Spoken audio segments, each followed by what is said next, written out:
За тэгвэл Сүхбаатар аймгийн багш нарч ажил хаялтад нэгджээ. Тухайн аймгийн хэмжээнд 16 сургууль, 24 цэцэрлэг, 1 мэргэжлийн боловсролын сургууль үйл ажиллагаа явуулдаг. За эдгээрээс өнөөдрийн байдлаар боловсролын 21 байгууллагын 1211 багш ажилтан хугацаагүй ажил хаялтад нэгдээд байна.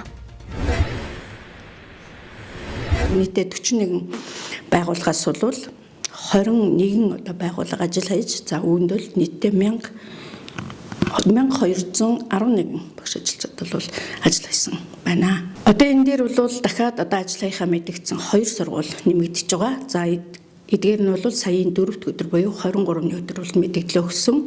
Ингээд 31-ээс бол ажил хаян. За энд бол Сүхбаатар сум, Онгон сум. За Онгон сум бол нийтдээ 68 багш ажилтан албаагч. За Сүхбаатар сум бол 58 багш ажилтан албаагч ажил хийхээс мэдэгдсэн байна.